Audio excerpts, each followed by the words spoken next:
малку не ми е јасно како овој амандман не се прифаќа, од друга страна се планира да се започне со реализација во јули 2019 година без предвидени средства во буџетот. Тоа значи дека ова е уште една лага која што е изготвена од страна на Социјалдемократскиот сојуз.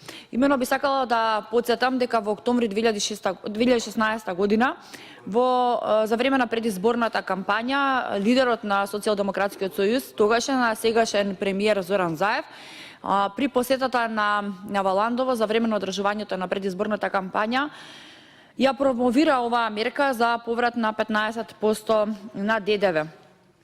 И овдека би сакала да ја прочитам неговата изјава.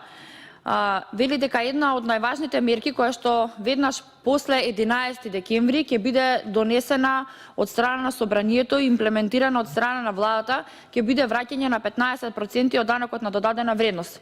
Сите ние граѓани плаќаме секој ден за се што значи наш живот. Секаде го плаќаме данокот на додадена вредност. Ако потрошите 1000 денари, имате 180 денари ДДВ внатре. Ние предлагаме 15% од тоа ДДВ што го има на секоја сметка за вода, за храна, за облека, за струја, за се што плаќаме 15% да се врати назад кон граѓаните. Тоа ќе обезбеди годишно 30.000 денари, уште една плата повеќе во секое семејство. Со тие пари граѓаните може да си ги платат давачките, трошоците, извршителите кредити да вратат или дел од кредитот да вратат, да купат нова соба за младите дома, да може да платат годишен одмор. 30.000 денари секое семејство ќе има дополнителен приход. Понатаму да ги потсетиме Социјалдемократскиот сојуз и сега веќе актуелен премиер Зоран Заев. Во текот на 2017 година на една од седниците која што е посветена за пратенички прашања, повторно ова прашање како предизборно ветување беше потенцирано и зашто добивме гаранција дека ова ќе започне во текот на 2018 година. И тука би сакала повторно да потсетам на изјавата на премиерот Зоран Заев, кој што ја даде во одговарањето на пратеничкото прашање, и тоа вели: целосно стоиме за сите наши ветувања во предизборната кампања. Од огромна важност е нашиот предлог за поврат на ДДВ кон граѓаните. Со овој предлог ќе решиме неколкократни потреби на граѓаните или одредени слабости на системот. До 30% е даночната евазија во државата. Прашањето е каде не се уплаќаат парите на ДДВ. Со наплаќање на ДДВ буџетот на Македонија губи околу 30 милиони евра.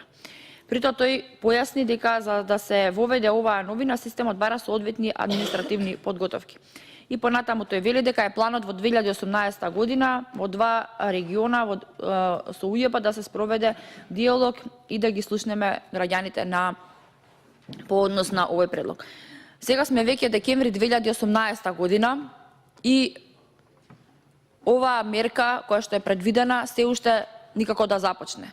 Министерот најави дека ќе започне во јули 2019 година како пилот проект во две општини, што е малку дискутабилно, бидејќи ако е веќе вистина тоа, треба да има некаков и предлог буџет или треба да има предлог проект за започнување во 2019 година, но тоа што нема никакви предвидени финансиски средства во буџетот, ниту пак како проект е најавен за 2019 година, ми остава простор да верувам дека овој проект никогаш нема ни да започне и предизборните ветувања на Социјалдемократскиот сојуз ќе останат само предизборни ветувања, а ништо од нивната реализација, како што всушност досега не видовме ништо да се реализира од нивните ветувања. Ви благодарам.